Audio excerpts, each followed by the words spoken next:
Ninatamani kumwona Mungu we baba yangu kwenye makao mema mbinguni.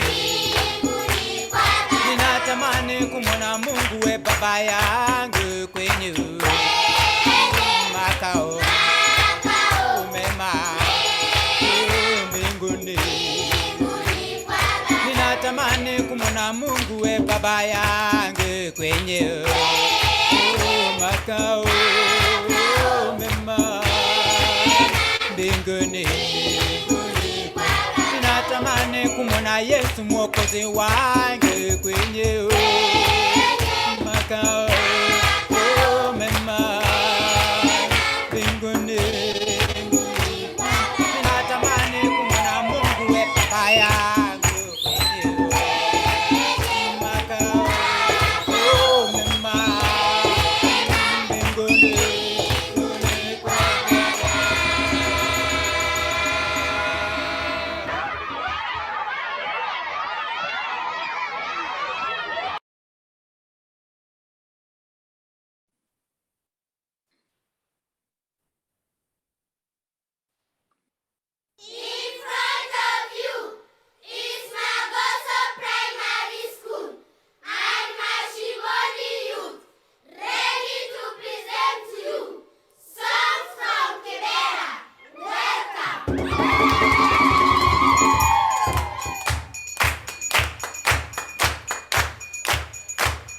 Ninatamani kumwona Mungu we baba yangu kwenye makao mema mbinguni.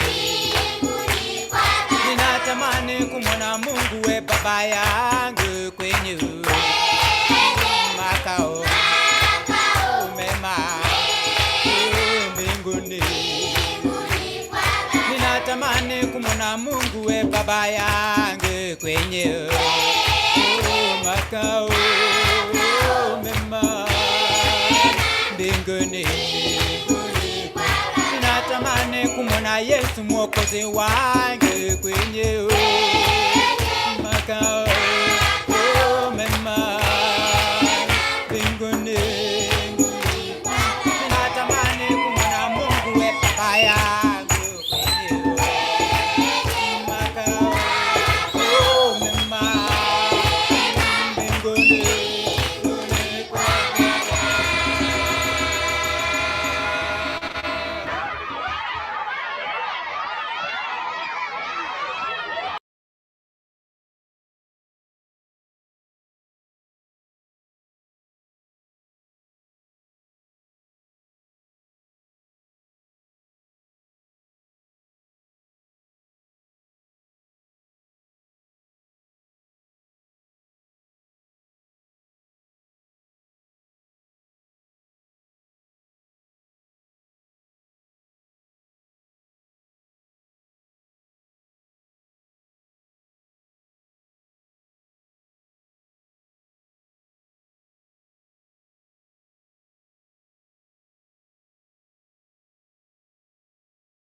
Hello, everyone. Good evening. And thank you so much for joining the event. Get to know us, Magoso School in Kibera Slum, our stories of stepping out to the world. I am the MC for today. I'm a third-year school student in senior high school. My name is Taku, and I am Akari, a third-year university student. We'll be hosting together today. This event is being organized jointly by young people from the OB and OGs from Magoso School in Kenya and students in Japan to help you learn more about Kenya, Kibera, and the Magoso School. Magoso School is a school and a refuge for people in one of Africa's largest slums called Kibera in Kenya. Includes also a school for orphans, former street children, and other children in need as well. We're so happy today to have the graduates of, or people who have attended Magoso School. We have Johnson, Yorke, and Agnes, the three of them joining us today. Thank you so much, all three. We have Johnson, if you can give a wave. Johnson is a student in university in Kenya at the Kenyatta University, the second most prestigious university in the country. He's studying commerce day and night and also hoping to work in community development to raise the stat. And next we have Yorke. Yorke is a student in Mombasa who is studying human resource management, and he hopes to work in sustainable urban development for people in his local area in the future. And finally, we have Agnes. Agnes graduated last year from a university in Japan, and she is currently working at a welfare facility in Sendai called Andanchi as a child instructor. She's been living in Japan for 7 years, and so she'll actually be speaking in Japanese language today.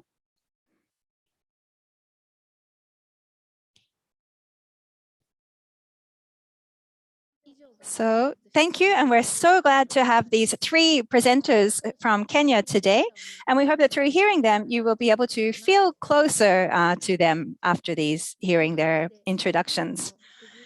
So now I'd like to introduce today's schedule. So first, the members of Magocoro will speak to you about their motivation in the planning and organizing the event. Then we'll have the presentation from the Magoso School OBOGs. We'll hear also a greeting from Ms. Chiaki Hayakawa, the organizer of Magoso School, then Q&A, and also a presentation from the Japanese students after that as well. So first of all, we'd like to have a greeting from the Japanese organizers today, and we'll hear from Yuka. Hello, thank you so much for joining our event today. We're really glad to have this chance for you to get to know more about Magoso School and the youth who have studied there. Our group, Magocoro, is a group of youth volunteers who are organizing today's. We're from all different parts of Japan, and we're very glad to have opportunities to exchange together and get to know youth from Kenya. It's university students and high school students looking to also make a social contribution as well. In the preparation for today, we've worked together with the Magoso OBOG Club, had many different meetings, prepared the different flyers and promotional materials, and lots of different activities to bring us to today. Our activities are something which we really feel is very significant for us. Every week, we've been having meetings to prepare. And within this, we have the chance that Agnes, Johnson, and Yorke together to exchange with us across borders even, and think about how we can create a better future together and exchange our different ideas and opinions about that. So we have these excellent presentations that they have taught us so much about. So we'd like to say thank you to the OB and OGs from Magoso, and also to the UNICEF Association of Hyogo. So thank you everybody for giving us the opportunity for today's event. And we'd also like to hope that all of the participants will really enjoy the time today. So please stay with us until the end, and we hope that you enjoy the event. Thank you so much, Yuka, for these words to open us up for today. And I'm very glad that soon I'll be introducing the Kenyan students, but we have just a few notices to share. First of all, today will be done with simultaneous interpretation, so make sure that you select the little globe icon at the bottom. So for English listeners, hopefully you can hear the voice of the interpreter now. We'd also like to let you know that the presentation materials will be all displayed in English so that you can see the original work of all of the Kenyan presenters today. Thanks for your understanding on that. We'll have time for Q&A and discussion for you to also share directly questions to each of our speakers today. Feel free to enter things in the Q&A function at the bottom of the screen anytime during the event. So you can add your questions anytime during the event as you're listening in. Please note that if you send any questions to the chat, we might not be able to get to them. So any questions, please use the Q&A. And feel free to write your questions in either Japanese or English. We have interpretation today, and so any questions that are coming in either language will all be shared with our presenters. So sorry to keep you waiting, but first we will hear about Kenya from Johnson. Over to you, Johnson. Yeah, thank you, the MC, for giving me this opportunity to speak. Hello, everyone. I am Johnson Ochieng, a third-year Kenyan student at Kenyatta University. I am pursuing a degree in Bachelor of Commerce, Finance option.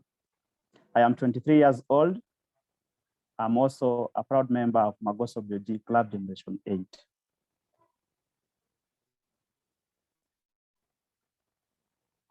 So for my today first presentation, I'm going to talk I'm going to share with you the history of Kenya, that is the social, economical, and the political history of Kenya. Welcome on board.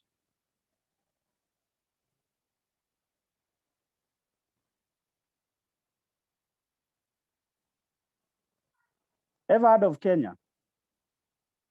If not, join us. If you've heard of Kenya, then be my guest to hear more about Kenya. Kenya is a country in Eastern Africa with a coastline on the Indian Ocean. It encompasses the savanna, the lakelands, the Great Rift Valley, the Rift Valley, and the mountain highlands. It is also home to wildlife like lions, elephants, giraffes, rhinos, among others. The capital city of Kenya is Nairobi. Kenya, according to the World Bank, has a population of 53.77 million. The national language in Kenya is Swahili, and the official language in Kenya is English. Just a brief history of Kenya. Kenya was declared a British protectorate in 1895. This marked the beginning of colonization in Kenya. The British had established the divide and rule method in Kenya. This led to the creation of the White Highlands as the Kenyans worked as peasants in the European farms. Africans in Kenya were segregated along tribal lines. The British rule in Kenya was marked with severe brutality. Most of the lands in Kenya were taken by the British. The operations by the British led to the emergence of the freedom fighters, such as Jomo Kenyatta, Oginga Odinga, Dedan Kimathi, among others. On our slides, you can see the images. The first image is for Dedan Kimathi. The second image is for Oginga Odinga. And the third image is for Jomo Kenyatta. These freedom fighters were dubbed the Mau Mau fighters. Their continuous fight for independence granted Kenya self-rule. In 1963, Kenya gained independence, while in the following year, that is in 1964, Kenya became a republic. Kenyan flag at independence are the following colors. As you can see from the image: red, white, green, and black. Red signified the bloodshed during the fight for independence. White signified peace, while green signified the vegetation that covered the Kenyan land. And lastly, the black color. The black color signified the people.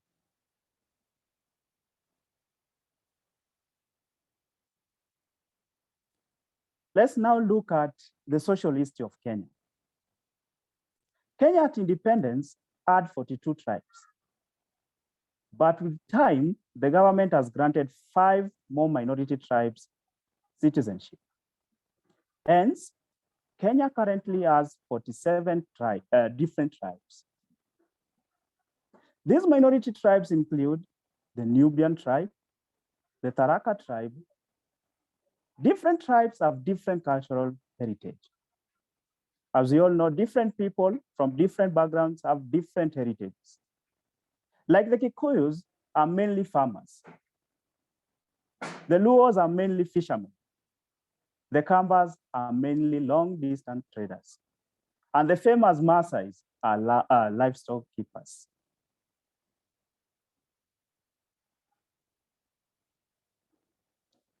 Slums in Kenya. I know most of us in this forum only know of Kibera as a slum, but do you know the other slums in Kenya? There are. We are mainly used to Kibera as a slum in Kenya, but do you know the other slums in Kenya? These other slums in Kenya include Mathare Slum, Kayole Slum, Dandora Slum, Obadogo Slum, Fortanyayo Slum, Huruma Slum, Kawangware Slum, and Mukuru-kwa-Jenga. These places have poor living conditions.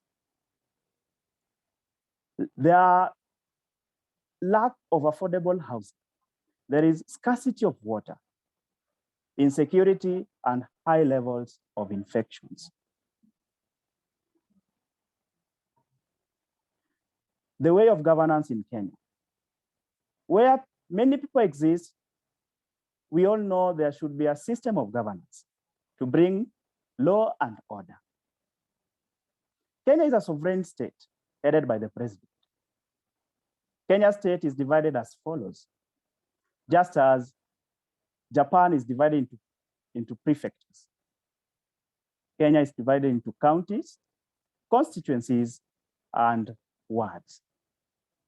There are a total of 47 counties in Kenya.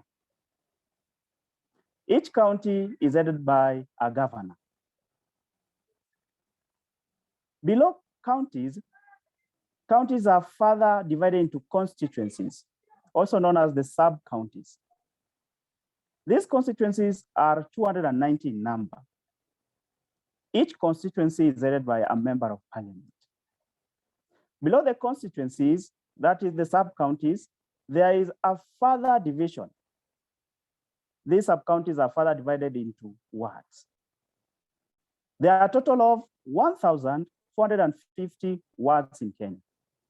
Each ward is headed by a member of county assembly. Developing or emerging news in Kenya. This is our electioneering year as Kenyans. We shall have our general election on the 9th of August, 2022. As a country, we shall be voting in new leaders, such as the president, the governor, the senator, the member of parliament, the women representative, and the members of the county assemblies. I am excited to take part in the election as a first-time voter. There are places in Kenya I would recommend to foreigners, those that have never came to Kenya. Amongst us in this forum, places to visit in Kenya. The coastal beaches, wonderful beaches. The game parks, where you can see all the wild animals. The game reserves. The prehistoric sites such as Kariandusi. Wonderful mountains such as Mount Kenya, Mount Elgon, and Mount Longonot, and the hills and the lakes, among others.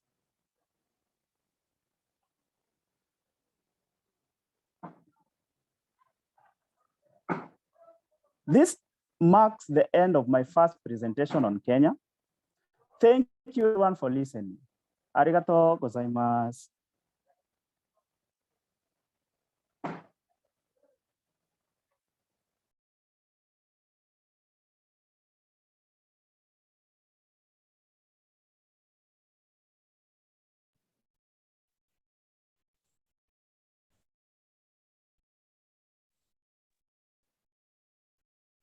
Thank you, Johnson. ありがとうございました。 Thank you so 続いては much. And キベラスラムについてです。 next, we will be hearing more about よくお願 Kibera. いします。 Yorke, the floor is yours.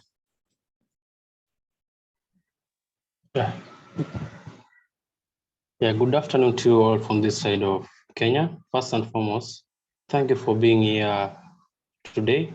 So it's basically we believe that partner breeds hope and future for all. First and foremost, I'm going to make a presentation about Kibera. Have you ever heard of Kibera? If yes, a great story is worth a repeat. And if no, sit back and enjoy.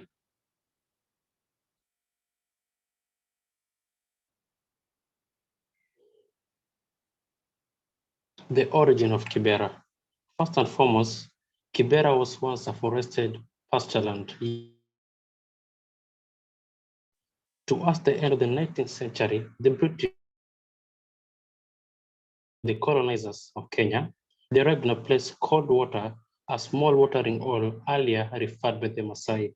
The first objective was to push Maasai out to make room for white settlers, using Nairobi as a base of operations for East Africa British Protectorate. By 1904, with the establishment of an army barrack, a large forested area next to the barracks was allocated to 300 Nubian soldiers who were serving for the British Army in wars. The British colonial government of the time allowed the settlements to grow informally, primarily because of the Nubian status as a former servants of the British Crown that put the colonial regime in their debt. Nubians left the settlement Kibera, which now is referred to as Kibera, after the Nubian term for jungle, and lived there rightfully as a form of an official pension for their military service.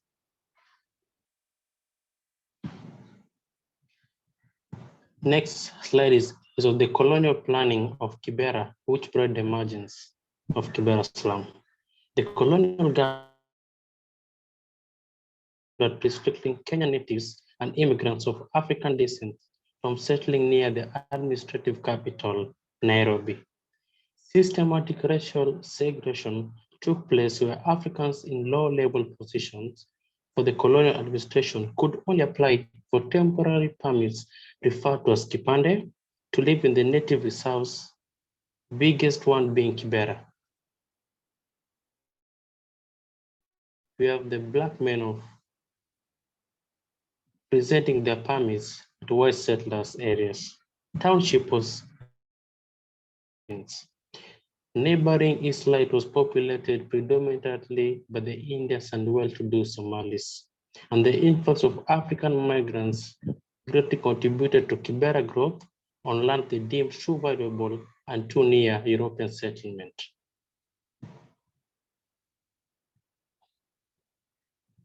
Below is an example of a permit to reside in the municipality, African descent.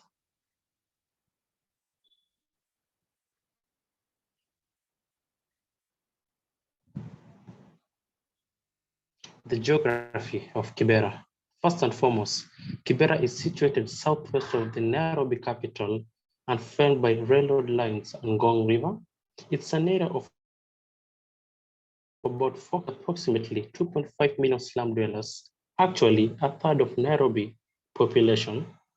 The Kibera residents represent all major ethnic groups in Kenya backgrounds, with some areas specifically dominated by people of one ethnic groups. Kibera is divided into 13 villages and 2 estates, including East, Gatwekera, Kisumu Ndogo, Lindi, Laisa. Then we have Siranga, we have Makina, we have Salama, we have Ayani, and Mashimoni. The Uganda Railway line passes through the center of the neighborhood, providing passengers aboard the train a first-hand view of the slum.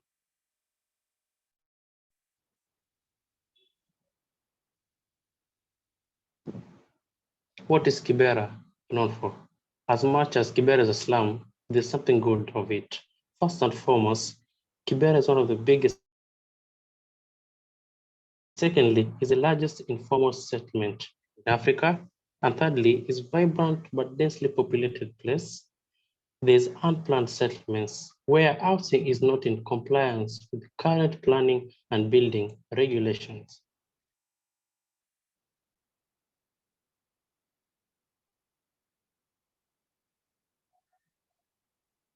What is the type of housing in Kibera? Government owns all the land, as Kibera was gazetted as a forested colonial land that was offered by the British to the Nubian soldiers to settle as an award for fighting for them in wars. The average size of a house is 12 feet by 12 feet, built with mud walls, a corrugated tin roof with a dirt or concrete floor. As you can see in the pictures, that represent the houses in Kibera, where we have it is built with mud walls, a corrugated tin roof with dirt or concrete floor. The cost of owning such a kind of house is 2,000 Kenyan shillings, approximately. These shacks often house up to 8 or more, with many sleeping on the floor. And 10% of people are landlords, whereby 90 of the residents are tenants with no rights who pay landlords rent monthly.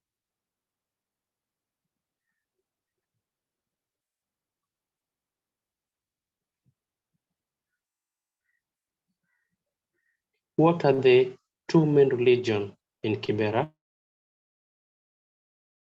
Settlers were the Nubian people from the Kenya-Sudan border. They now occupy about 15% of the Kibera and are mostly the Muslim origin. Then next we have the remaining 85% of Kibera, who are the Christians.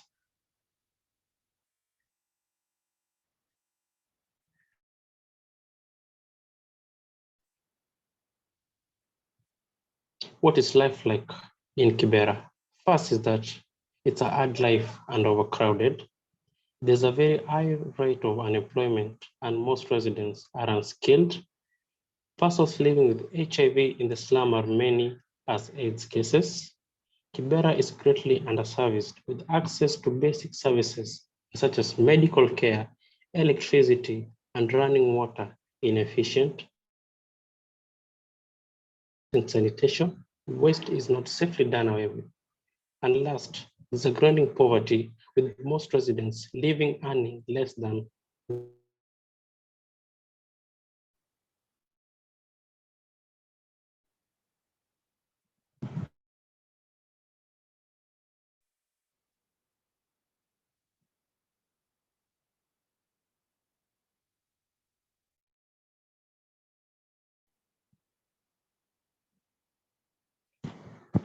What are the good things about living in Kibera? Definitely, as a resident, I have to take pride in some things about living in Kibera. First and foremost, Kibera is a very efficient economy as products are provided at a lower cost to residents. Secondly, is a cheap labor offering society, cheap and old education as very few institutions comply with governance rules regarding establishment of learning centers. Kibera is a very tax-free economy. You can open your business at any time without paying tax. And lastly, majority of households rely on casual labor, such as food and other essentials, with many already living in extreme poverty.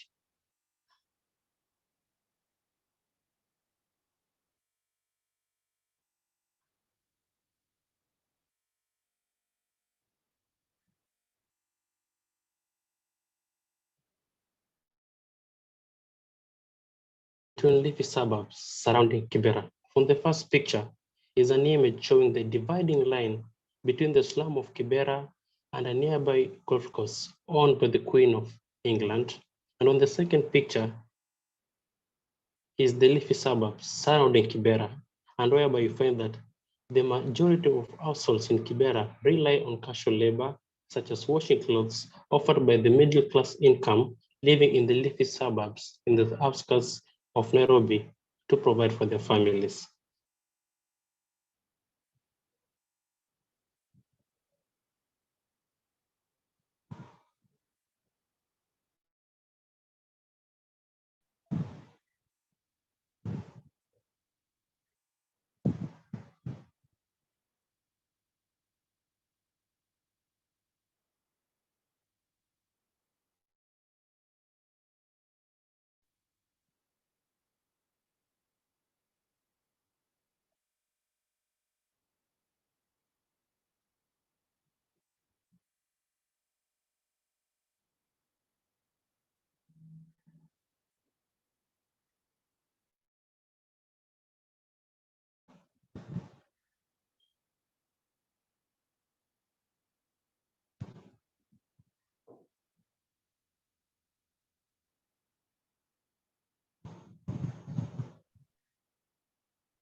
Thank you, York. よくさんありがとうございました。ありがとうございました。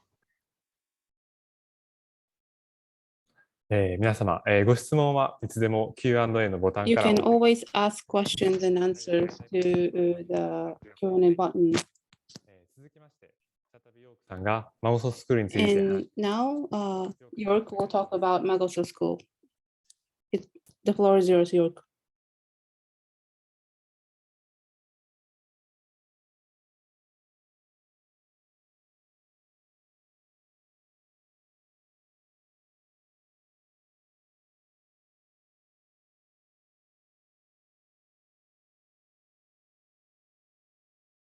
よく多分今ミュートになっています。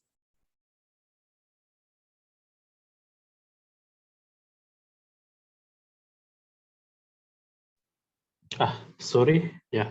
Welcome back once again to our panelists, our host, and attendees. So for the second presentation, I'm going to talk about Magoso fraternity.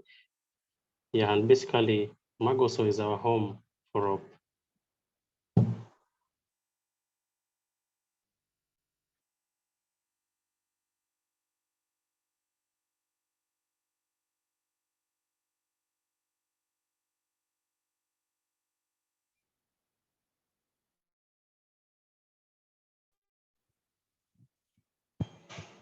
So the abbreviation meaning of Magoso.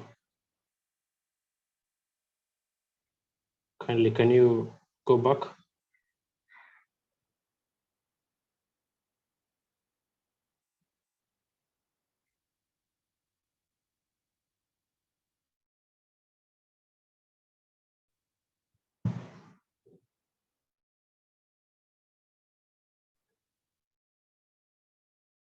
And foremost is Magoso. Yeah. So the abbreviation of Magoso means the maximum for the orphans.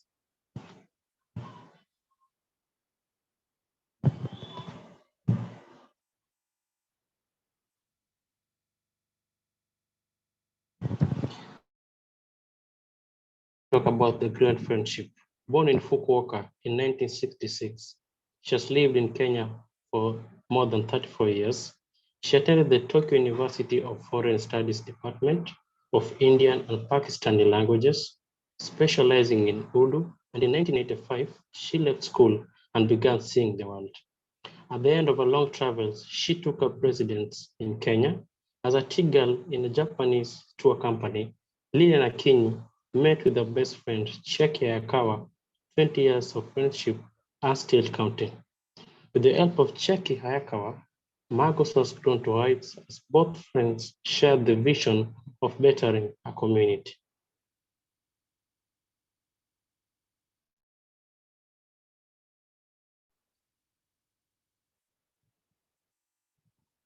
The commencement of Magoso started in 1999 by Lilian Akinyi Wagala in the outskirts of Nairobi in Kibera Slum.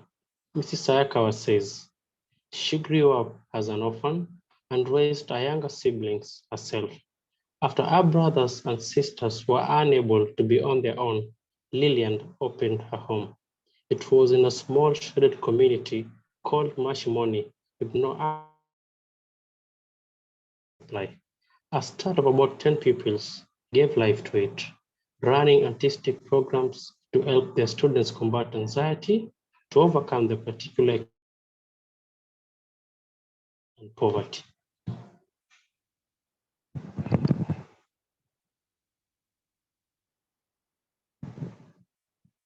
The growth of Magoso.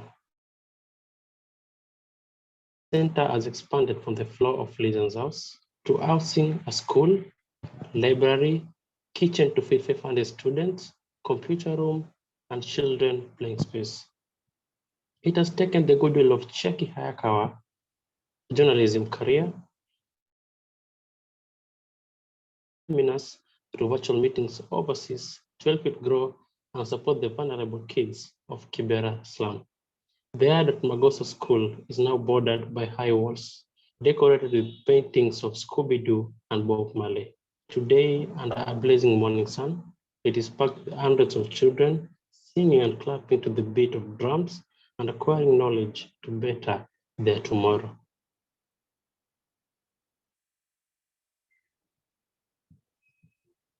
The integral parts of Magoso as a fraternity. First, we have the Magoso OBG, which is Magoso all boys and all girls, who are basically the alumni of Magoso Primary. Then you have the Magoso Primary School. Third, you have Jumba la Watoto, and you have Magoso Family.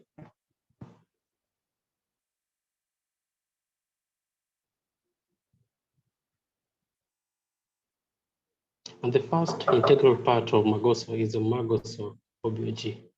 After a series of consultations, the establishment of Magoso OBG Fund Support Group by Chiaki Hayakawa and Friends of Japan to help students achieve their education aspirations came to reality.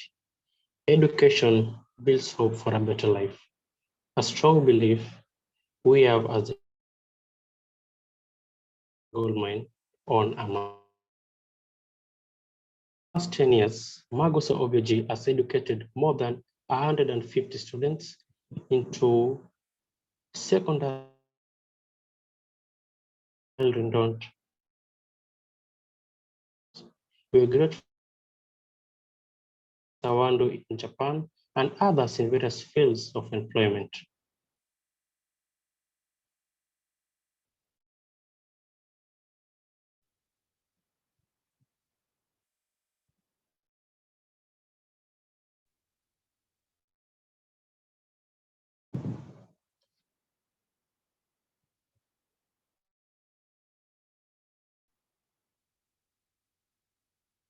The latest development by the Magoso OBOG alumni.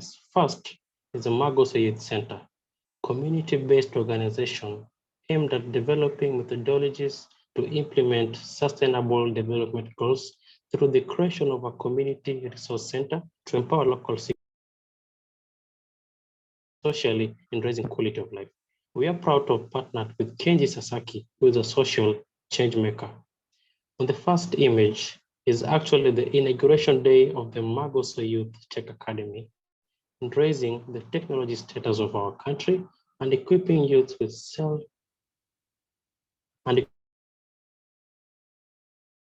on the other pic, we have Evans Odhiambo, who is a Magoso OBG member and actually a beneficiary of the Magoso Youth Tech Academy, who is actually pursuing software development.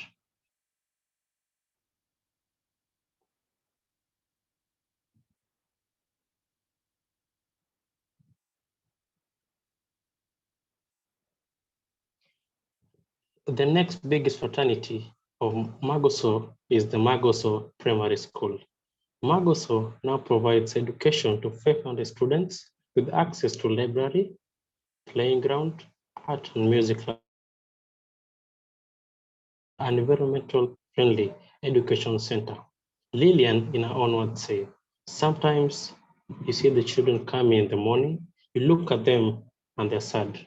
But when they start singing, everybody gets excited. They start dancing and laughing. I think this is the best medicine to give the children. And basically, many locals are to the fact that there are no tuition fees payable, as well as its approach to teaching art and music.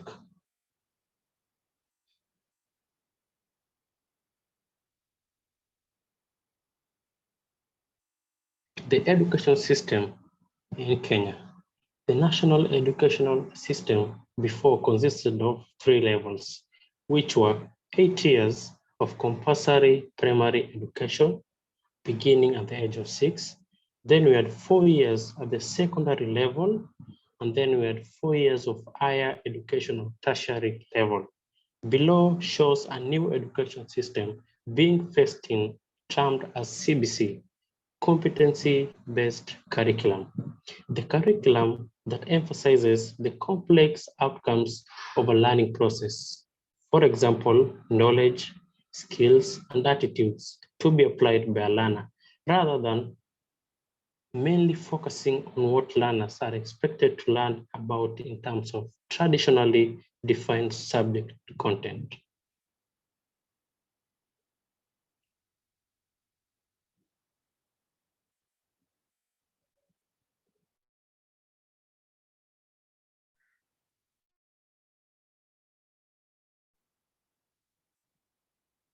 The other integral part is Magoso Primary. We have education programs from kindergarten to class 8, managed by the head teacher, Dano Ching, and his deputy assistant, Ezekiel Gira. We also have music classes for the students, tutored by Ezekiel Gira in readiness for music festival.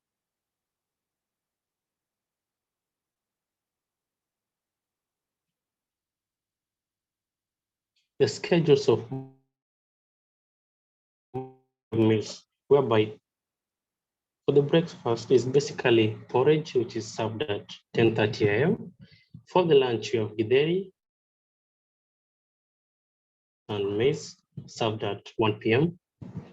The subjects taught in Magoso are mathematics, science, social studies, Christian religion, Kiswahili, and English.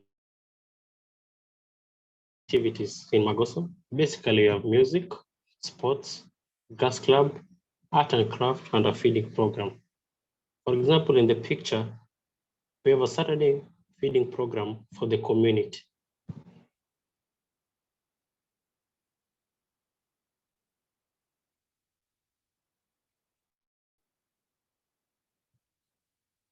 The next integral part of Magoso is Magoso tailoring, or the Magoso African designs. With an establishment of a tailoring class in 201 by Lilian Akinyi, who is a self-taught tailor, it was a great ambition to instill technical skills to the youths of Mashimoni and enable them to be self-reliant. It has been a great milestone with achievable goal, having a shop in Aranoya in Japan, support the school. We also have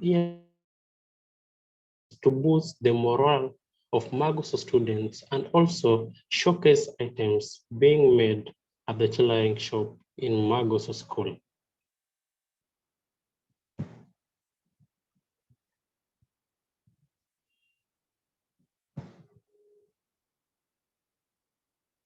The other integral part of Magoso as a fraternity is Chumba la Watoto in Mombasa. Magoso runs an orphanage in the village set out in the coastal region of Kenya. Place. It has been in existence since 2000. Village. Students from Kibera slums in there to acquire basic needs such as education. These are children who have lost their parents, those who can't live with their family, with the acceptance of the people of this village. The village vulnerable children also take refuge in the orphanage. Many OBOG alumni have graduated from here.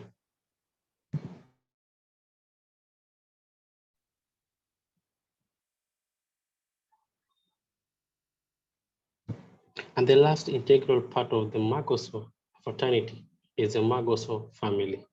Magoso School has been rescuing impoverished, orphaned children with various vulnerability circumstances. In 1999, under the care of Lilian Akinyi, she has lived with them like her own.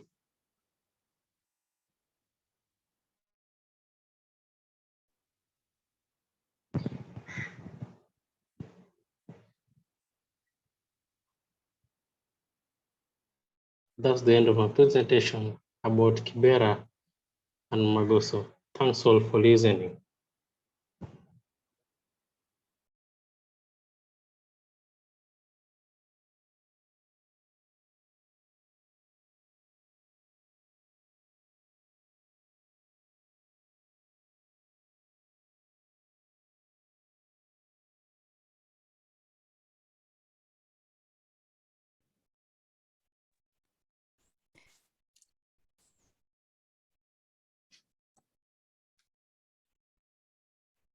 Thank you, Yorke. ありがとうございました。 Thank you so much. So now we'll invite Johnson and Agnes back, and we'll hear about the Magoso OBOG Club and about their own experiences as well. Johnson, over to you.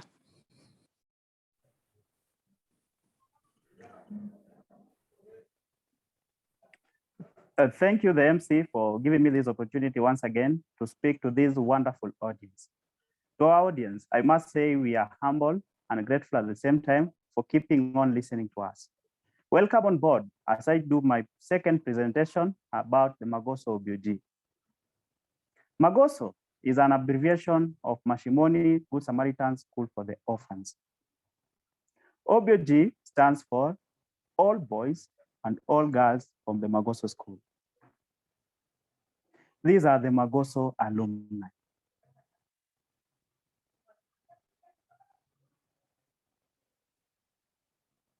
Just a brief history of how the club came to existence. In 2007, as the national examinations was done, Magoso had his first pupils sitting for the same examination in the same year. There were a total of 7 pupils who graduated from Magoso Primary School. The questions that arose were, 1, what was the fate of these 7 pupils? Question 2, after the completion of primary school, what next?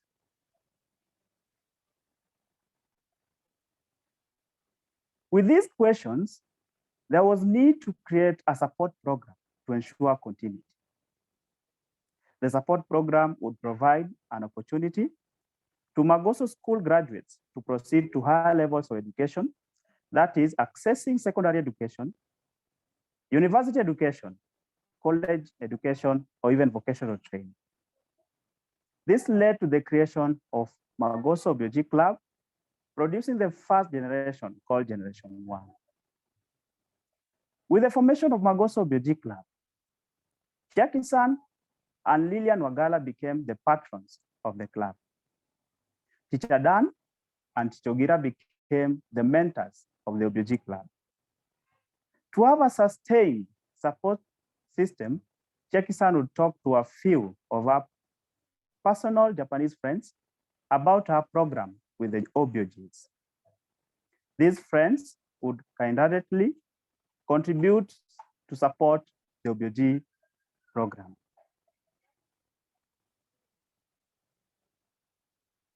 In Hiro Morozumi's words, it is important to note Hiro Morozumi is one of Chiaki's personal Japanese friends. He says, and I quote, I hope many kids can go to secondary school and realize their dream and live an independent life.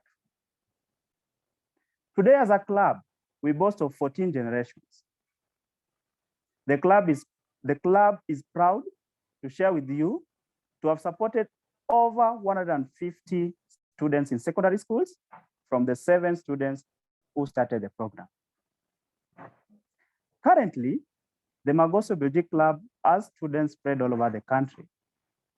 It is important to note that these students are supported and are in the best secondary schools in the country. Just to mention a few secondary schools that some of our OBOGs are.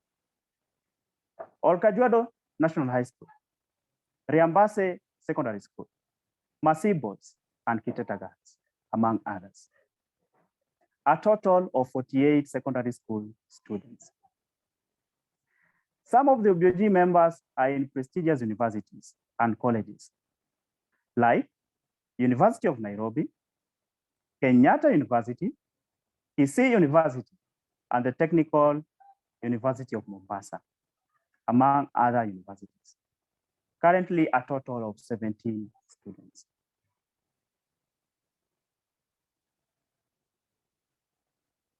Some wonderful projects over the years have also emerged. Among these projects include tailoring, mentorship programs, fashion show exhibition, music, and local trips.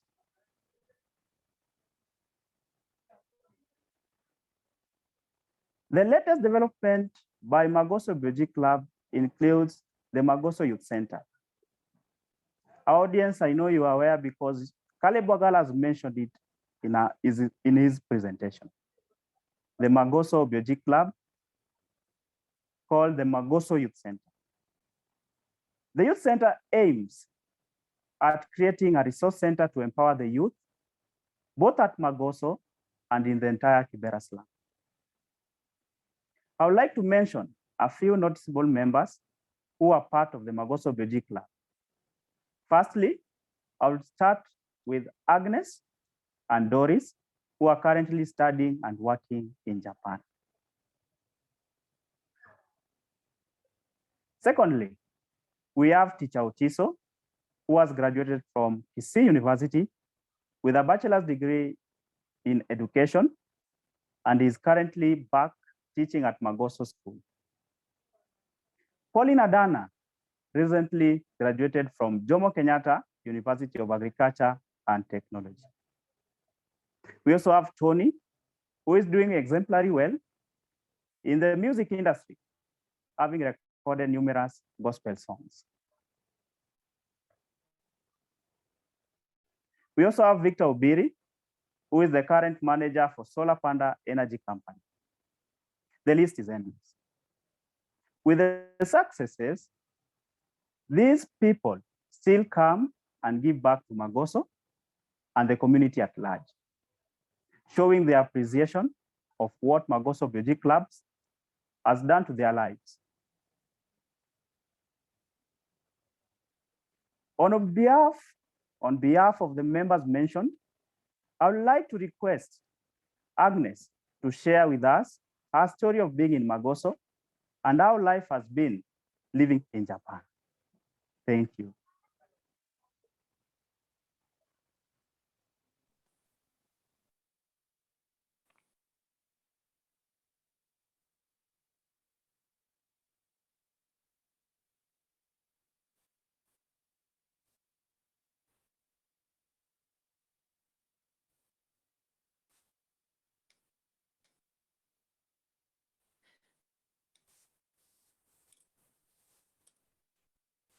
Agnes さん、多分ミュートになってますよ。Agnes, I think you're on mute. Yes. Hello, everybody. Thank you so much, everyone. Thank you also especially for joining our event today. I'm so honored. My name is Agnes Simbeli, and I'm joining the event here from Japan today. Thank you so much for the opportunity. I just graduated from university in social welfare. And so this is a university in Tokyo, Rissho University. And today, I think that there are people joining from all over different places. Thank you so much. So there are also Professor Murakami and also other people that I'd really like to thank for all of their support until then as well. And thank you also to all of my friends who are joining today as well. So I'd like to speak about what I've learned here in Japan and also a little bit about Kibera as well. I studied until secondary school in Kenya, and then after I graduated, I came to Japan and I studied at a Japanese university from the first year through until today. I studied at a Japanese university for 7 years. There were not many foreign exchange students at the university I went to. It was almost 100% only Japanese students. So I studied together with them in my classes and learned about school, about Japanese culture. And I was able to study together with my Japanese classmates and with Japanese professors as well. I studied welfare and particularly looking for children who are living with illnesses or disabilities. Since I was very small, always loved children. And when I went to university, I always wanted to learn and to study something related to children as well. Since I went to university, I studied particularly about child welfare, and now I am living in Sendai City in Miyagi Prefecture and working at a social welfare center called Adanchi, which is supporting different children with illnesses and disabilities. So I'm working with them every day. And so what I studied is something that I'm able to enjoy in my life and my work every day, what I always wanted to do. And I'm so glad about this. Since coming to Japan, what I learned was, well, there were many different things, but first of all, learning or meeting many different people, learning about different ways of life, about, of course, education, being involved and engaging with many different people, and that everybody's equal, whether you have a lot of money or not. I was also able to learn about Japanese culture and so on.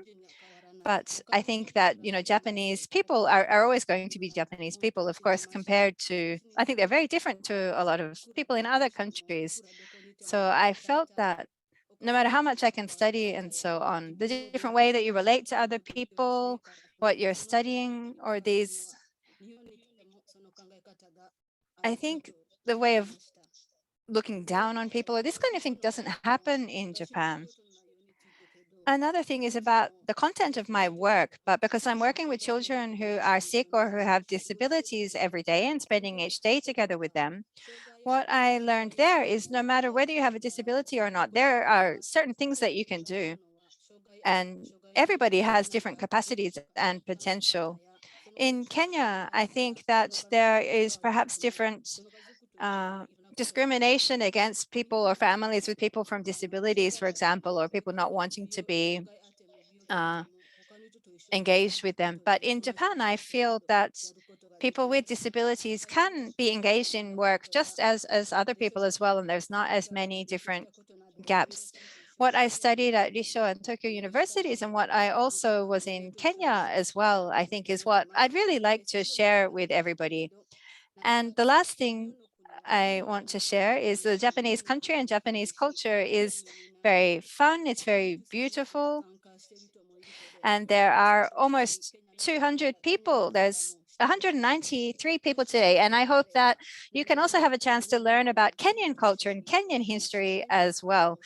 Please learn more about Kenya, listen more about Kenya, not only Kenya, but also the whole continent of Africa. Of course, Africa is very large. What a lot of people think, when people hear about Africa, they only think of Kenya maybe, or they only think of certain images, but Africa is a very diverse continent. There are Cameroon, Nigeria, the Congo. They all have very different countries, different cultures, different history. And I really hope to be able to share that with everybody, to study together, and hope that you can have a chance to learn and experience more about Kenya and Africa. I'm so grateful to everybody for joining today, and I hope to continue to learn more about Japan and the world as well. And I hope that we can continue to be connected as well. Thank you.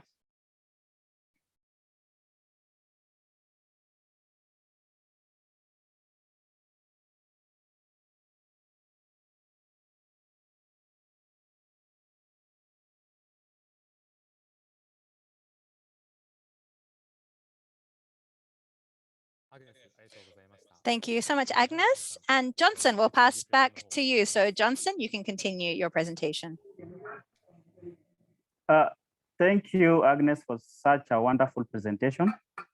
Back to our audience, we are grateful for continuing to listen to our stories and our experiences in Kenya, and our experiences in living in Kibera, and our experiences living and doing our primary level education in Magoso.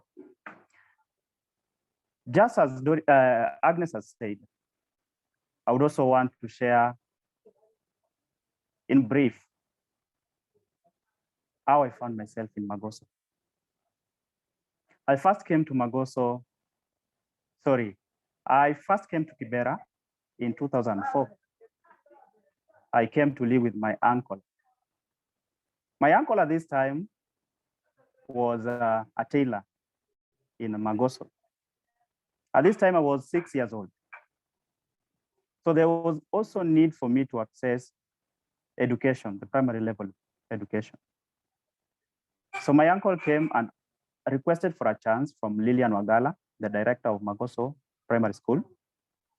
And Lilian Wagala agreed and accepted to admit me in Magoso School. I came to the school, and there were a few challenges. Having been living in the village for the better part of my life, that is being born in the village, and now I'm 6 years. The only language I could speak was the Luo. my mother tongue. And I was surprised seeing some of my classmates, not even some, most of my classmates, speaking in Swahili. For me, I was wondering how they were speaking, and all of them were understanding what they were saying. For me, they seemed like aliens.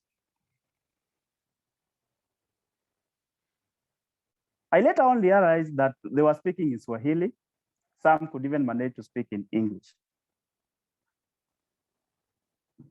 And I gave myself a challenge to work on my Swahili, because my colleagues, that is my fellow pupils, used to laugh at me when I tried speaking Swahili. I couldn't speak or utter a word. Or when I'm able to utter a word, I'll utter with the Luo accent. I took it upon me to work on my Swahili and English. By this time, putting food on the table was a challenge. So what was served in Magoso, we could spare some and take home. This we could share with my uncle's children, and we could sleep. Day in, day out. In 2014, I did my KCP, and I went to high school. After going to high school, I managed by the end of the 4 years to score a B of 62 points and was called upon to join Kenyatta University. This was made possible with the Magoso OBG program. I was admitted to Kenyatta University, did my admission, and began learning. Today, that village boy can speak in Swahili. Today, that village boy can speak in fluent English. Today, that boy has a dream. Today, that boy believes that his dream can come to existence, into a reality, because of what the Magoso OBG system is doing. You've heard in my presentation, talking about Teacher Otiso. You've heard me talk of Tony. You've heard me talk of Victor Obiri. You've heard me talk of Caleb Wagala. Their stories are most likely the same as I am. These were vulnerable children who didn't have hope. But Magoso, we call it home of hope. Magoso gave us hope to dream, to realize our dream.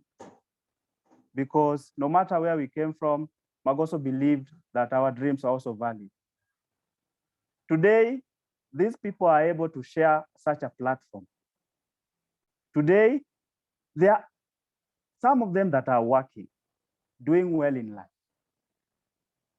There are those that came before us, like the generation 1, generation 2, 3, 4, 5, 6, 7, 8.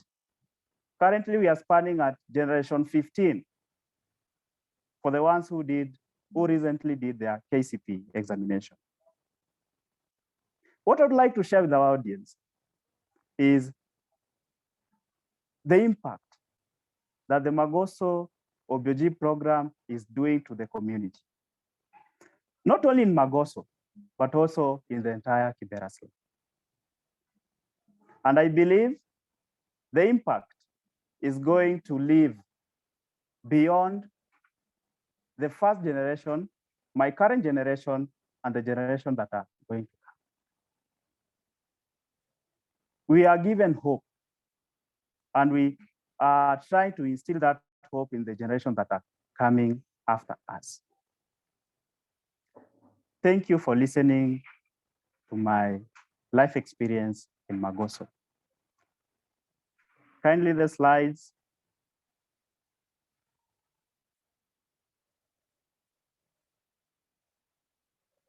It is evident that the Magoso OBG Club has grown. Many lives have been transformed. It is a thumbs up to Chiaki-san for our effort in resource mobilization. It is also a thumbs up to Lilian Wagala for providing home and hope to these children. As time goes by, the number of vulnerable needy children keeps on growing at Magoso and Kibera Slum. The funds are getting limited. This limits the number of students being supported. For this reason, I would like to pledge the forum and the entire Magocoro team of goodwill for support to make the Magoso OBG program bigger, to incorporate more vulnerable and needy children in the Kibera Slum. Individually, we are a drop. Together, we are an ocean.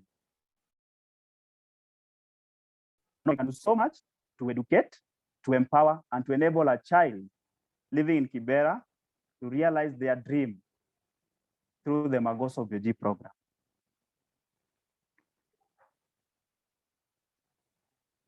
As I conclude my submission today, finally, I would like to appreciate everyone for listening and taking part in this important forum. I would also want to, in a greater way, appreciate the organizing committee for organizing such a noble forum and allowing us, the OBGs for Magoso, the chance to speak. To our wonderful audience, I would like to thank you for keeping on listening to our submissions. Everyone, arigato gozaimasu.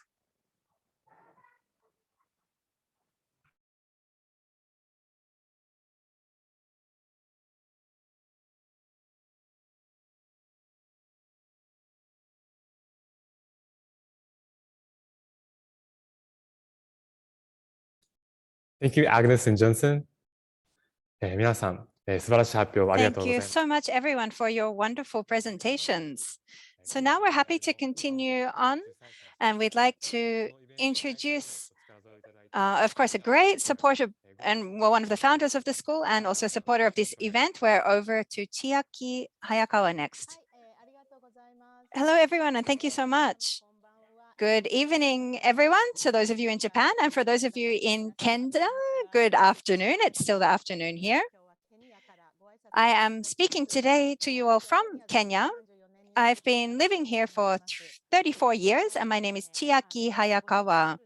Today, we're able to share, well, on behalf of the Magoso School, together with Lillian, as was introduced in the presentations, my very dear friend, really my dearest friend in my whole life. We together, really, two of us together have, in 1999, founded the school and have been, since then, really together running the school. And so today, at this time, I really feel that we're entering a new era for the Magoso School, having the OBOG Club and the representatives of it, the three presenters that we heard from today, really with such excellent presentations, sharing their thoughts, their feelings, and also what they want everyone to know. I'm so proud of them for all of that they did. And also today, we have so many friends from Kenya who are joining the event as well, including Lillian, all of your mother as well. She is with us here online today, listening as well. So, and then also other friends from the Magoso OBOG Club. Actually, I see that many of you are joining today as well, listening in. And so first of all, I'd like to say thank you to everybody who was involved in creating this event and this space for us today. And also everybody who has supported the Magoso School for the years, over the years as well. I really would like to give my heartfelt thanks to all of you. And thank you for walking together with us over these many years until now. And so now looking towards the future. And so I think that we really hope that we can work together in the future as well and make these new steps together. Since coming to Kenya and since meeting Lillian, encountering Kibera, my whole life really became so much more rich and full. This power which really made this huge change in my life is thanks to meeting Lillian and seeing how she, having lived such a difficult life with many challenges, losing her parents, having many siblings to live or to support, but never losing hope, always moving forward, looking forward with hope.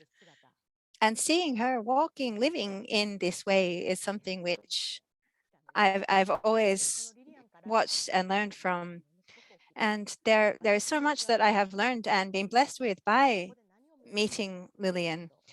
But it's really, so in Kibera, for me, seeing people, even within very difficult living circumstances, really extremely, extremely difficult living situations, but never giving up on life, never giving up on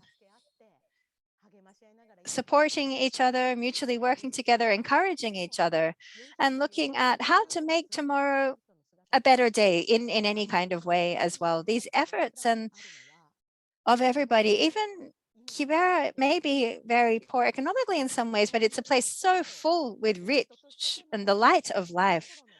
And so together with those people and the Magocoro supporters as well, seeing how we can take efforts together, look forward together, live together with this strength and this power, I really felt, or I was able to experience really profound respect as humans there, really for humanity. And all of my friends living in Kibera, we always say that, what we're given is courage, and as humanity, hope for the future. And I think this is really what we've been blessed with by everybody in Kibera. Lillian, when we started the Magoso School, one of the words that she shared with me, I'd like to share with all of you today as well. Lillian said to me, in life, it's only about whether you do it or not. And that choice is only up to you. You're the only one that can make the decision. I've decided that I'm going to do it, so I'm going to do that. Even if nobody is watching me, I'm still doing it. The reason is because I lost my parents. I'm living in this difficult situation. Maybe could be seen as in such darkness, but I want to be able to have this hope for children, even in such circumstances, for children who do not have their parents, for children who are in desperate situations. For those kind of children to see, I'm going to become their mother. I'm going to look after them. And within my whole life, I'm going to think about how many children I can help, how many children I can save. That's my challenge for my life. That's what I'm going to do right until my very last day. I'm going to continue to work for and to help children as long as I can. And hearing these words, saw this light of life shining so brightly, and also the beauty of Lillian's pure heart. And I thought, this is what we need to do. And this is why here, together with Lillian, I want to support Lillian. I want to work with her, to do anything I can to make sure that she can do this.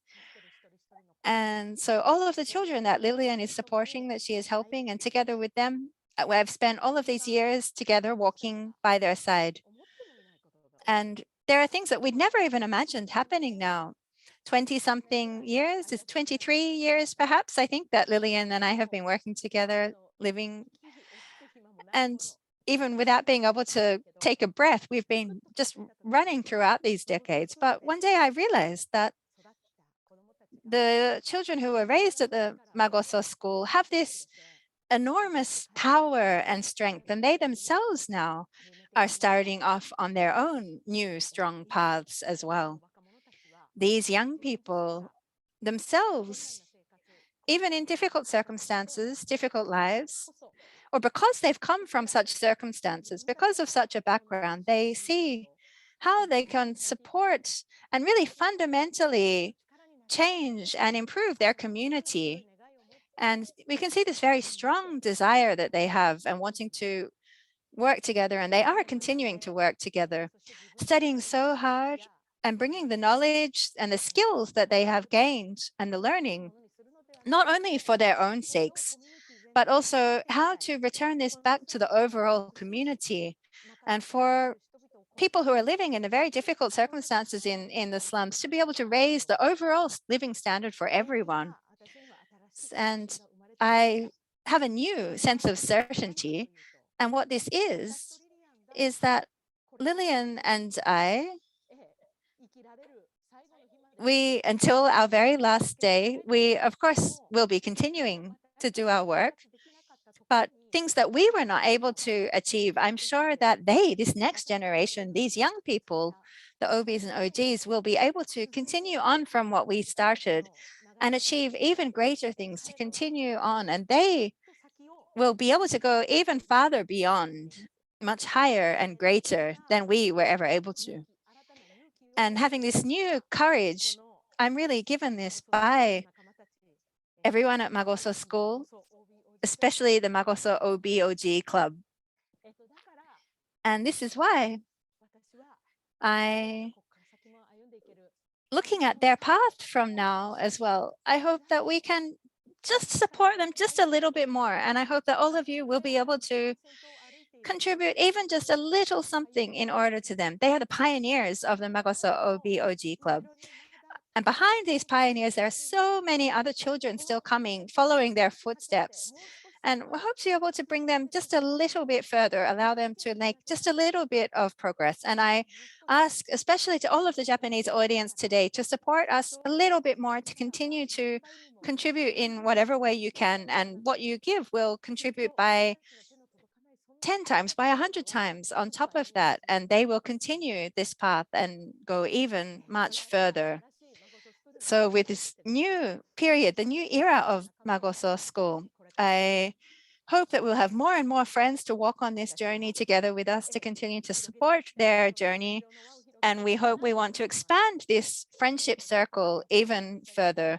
I'd like to share the screen now and just have some information to share with you. Well, where can you access more information about Magoso and how to support? We have a QR code on here as well. So please feel free to take a photo of the screen so that you can access the website afterwards and take a look. So here we have, there is the Association to Support Magoso School. So this is where you can read on this website about the lives and everything, the situation of the Magoso School. And this support association is what can help to cover schooling, to cover meals and so on. And also so that they can have even higher education and continue to tertiary education or even further as well to help their support. So we are seeking people who can support these scholarships for Magoso School.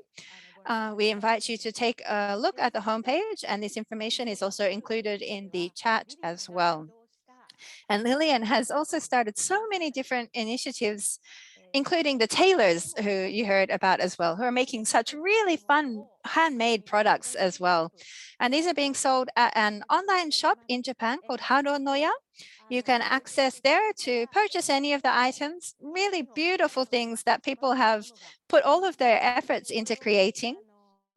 And you can purchase these online from here in Japan. So I really invite you to take a look.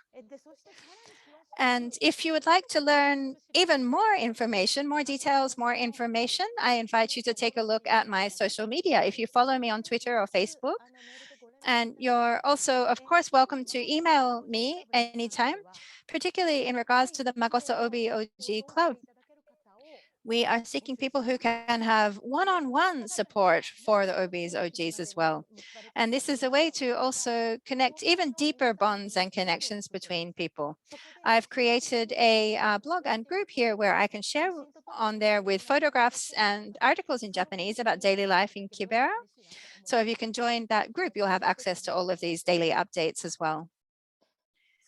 And today, we also heard, of course, these great presentations from the Generation 8 of the Magoso OBOG, Johnson. And he has launched something called the Magoso OBOG TV. So he's filming, editing, and also working together with lots of other friends in Kibera to share different information from their community. So please register the channel, like the channel on YouTube, and you'll be able to follow this as well. And so you can really see that it can make the distance between us so much smaller as well. We're living together here on this planet Earth together, and see how that we can connect this friendship, connect these bonds between us, and see people from all around the world connecting in this way, and see how we can continue toward the future of the world as well. And I hope that we can think about this together from the future. Thank you so much, everybody, for joining today.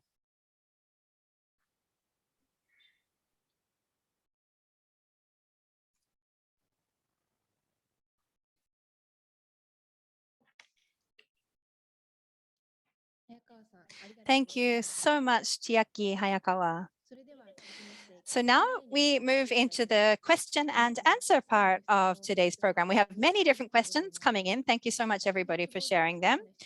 We don't have time to answer all of the questions, so we thank you for your understanding. And so we'd like to ask the first question. The first one is a question for Yorke. Oh, sorry, actually, it's for Agnes. The first question is for Agnes. Agnes, are there any particular traditions or cultures that you mostly want to value and maintain? And if you can explain it so that our Japanese audience is familiar. Sorry, can you ask the question one more time? I couldn't quite hear that. Are there any Kenyan traditions or Kenyan culture that you want to share? Thank you for your question. Kenya has many different traditions. As Johnson introduced, there are 47 different tribes in Kenya, and each of them have their own culture, their own different items as well. For example, how to wear the clothing, what kind of food they eat. The music is also different for each as well. So I hope that you can have a look at YouTube to learn more about Kenya. If you look at that, you can see a lot of different videos. Thank you for the question.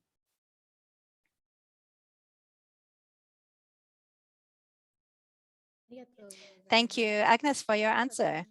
So we'll go to the next question. And this is a question for Johnson.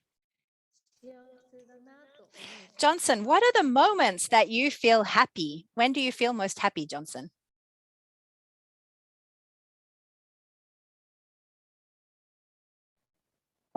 Thank you for the question. The moments I feel happy is when I'm able to, even in a little way, empower someone that is coming behind me, below me. If I'm able to, at least in a way, because I've been empowered. So I dream to empower, even in a little way. So when I'm able to empower, that's when I'm happy. Thank you.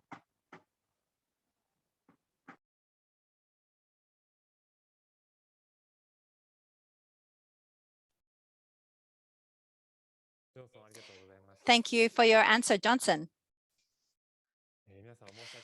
So sorry that we don't have so much time, so we'll just have one more question. And this last question is for Yorke. Yorke, if you could study or work in a different country, what country would you want to go to? This is for Yorke. Yeah, thanks so much for the question. basically as a student. So basically, I would like to go to a country that has so much technology so that I can ensure that I develop some apps that can better the life of a normal citizen in our country. Yeah, so basically most probably Japan and European countries. Yeah.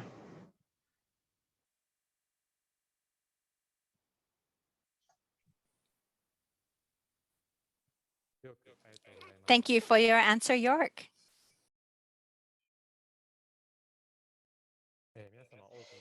So thank you so much for the many questions that were sent in. I'm sorry we don't have time to ask all of them, but we'd like to have the last presentation here. We'll have 3 of the Japanese youth members to share their reflections on today. Thank you so much for joining our event. Get to know us, Magoso School in Kibera Slum, our stories of stepping out to the world.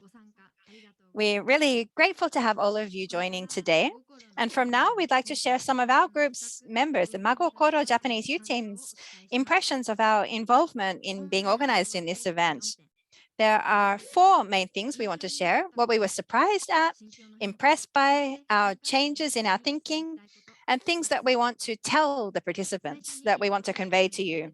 So first of all, what surprised us?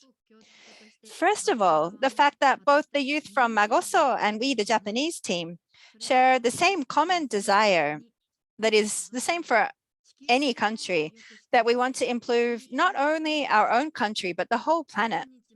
We believe that the organizing team, which was working together until today, of course, but everybody else who is joining today's event really shares this desire as well. And this strong feeling is also what led to many different exchanges of opinions in the many meetings that we had to prepare for today's event. Each participant clearly and firmly expressed what they wanted to say, what they were thinking. Of course, with different countries, there will be differences as well. What Japanese people take for granted might not be the same for people in Kenya, and of course, vice versa as well. But one of the things that surprised us was, for example, something that Japanese people don't think about as something special, like lifelines such as electricity. Well, this can be cut off in Kenya. So it's not always possible to study all day long, even if you want to. Knowing this, we were able to realize that the environment we are here in Japan is not something that we should take for granted. One of the things that also surprised us when we were preparing this is that we ourselves also met for the first time as well, but we were all so motivated and we could empower and inspire each other. Because of the COVID pandemic, we didn't have to come together in one place physically, but we could connect together online anytime. It was such a great feeling to know that there were people sharing the same kind of thinking all over Japan, and getting to know each other was also very motivating. We were also via Zoom be able to get to know all of the Kenyan participants as well. And even though we come from such different backgrounds, we had the same interests, and we were able to fully utilize our different imagination and linguistic strengths that each and every one of us has. Next, I'd like to share some of the different things that we were impressed with or that left a very strong mark on us. In Japan, there are educational disparities, but of course, students who are living in slums have to have many more disadvantages even beyond that. And these are things which shouldn't have to exist anymore. For example, even if they want to go on to study, not having enough money to go to higher education, or family environment, meaning that perhaps it's not possible to obtain an adequate educational opportunity, or due to surroundings, meaning that sometimes you can kind of fall off the path in a way. Understanding this situation makes us realize even more why the Magoso OBOG members and Hayakawa-san are together really like the warmth of a family. In addition to this, the feeling of wanting to improve Kibera and wanting to improve the Magoso School, and really having a strong attachment and desire and pride as well. Being allowed to share this desire was such a great blessing for all of us, and really wanted us to do our best in today's event as well.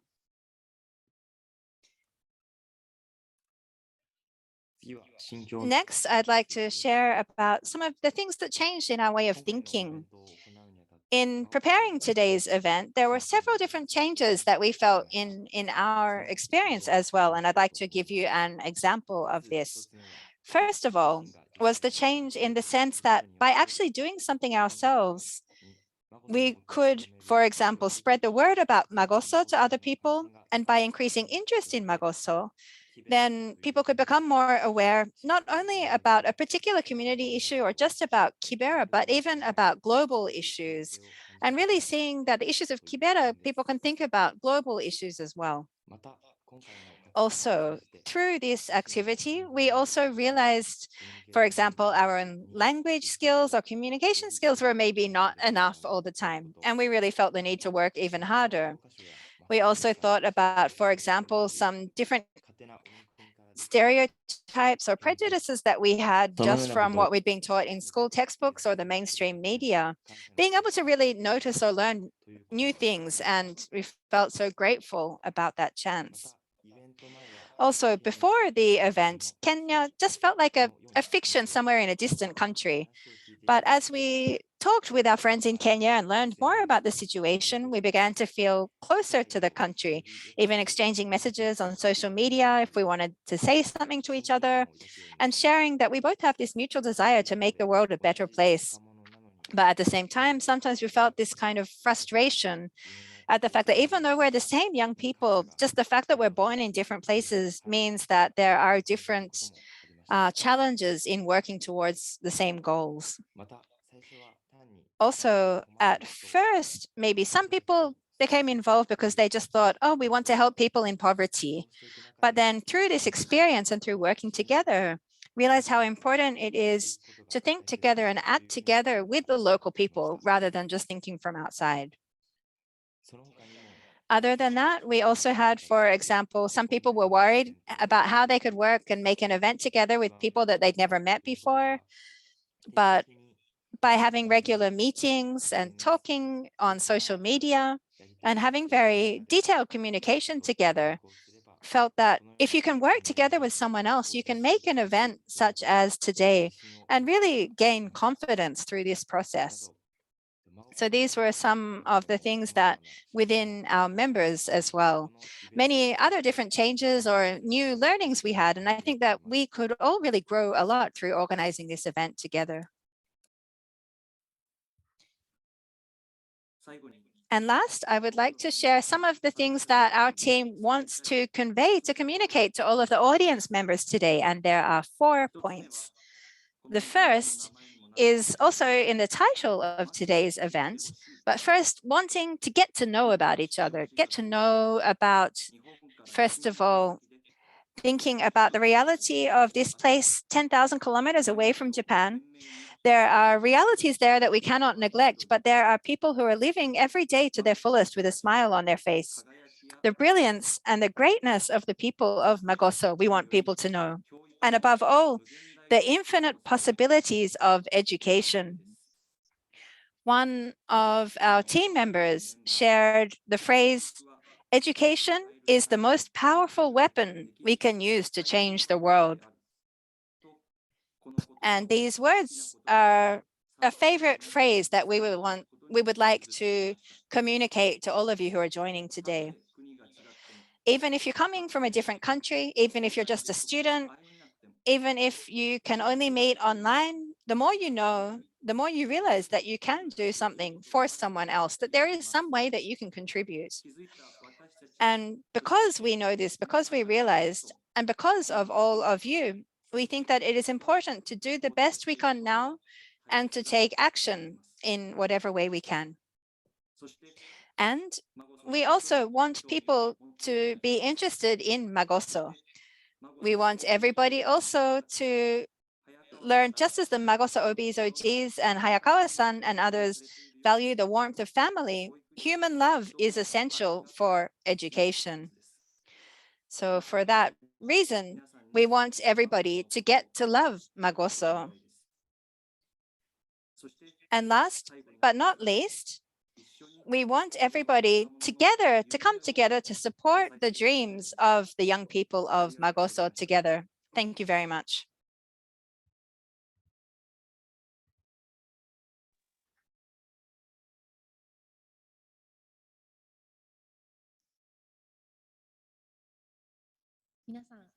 Thank you, everybody, so much for your presentations. So how was it for the audience to listen to people who were born or raised in Kibera and learn about their next steps after Magoso School? We hope that more and more people will get to know and love Magoso, both the school and the alumni, and walk together from now as well. In organizing the event, we learned so much from Chiaki, Yorke, Johnson, Agnes, and everybody else involved. What we learned is not just a story from a country far away, but the people in our same generation, our young people, we're not strangers. So Yorke, Johnson, and Agnes, who really taught us so much about how it is. I hope that together we can bring our voices to even more people around the world and together create more opportunities and chances for the young people of Magoso. We hope that this event made everybody want to learn and to know even more as well for the future. And we hope that this can be a catalyst for next steps. So this brings us to the end of today's event, but we'd like to say once again, thank you so much to everybody who participated. Both Japan and everywhere around the world is still in a very difficult situation today. So we ask you to take care of yourselves, and we look forward to hopefully seeing you again one day not too far away. And we will also have a questionnaire for all of the audience members, the participants today. So we hope that you can share your thoughts with that as well. Thank you once again, everybody. And that brings us to an end of today's session. Thank you.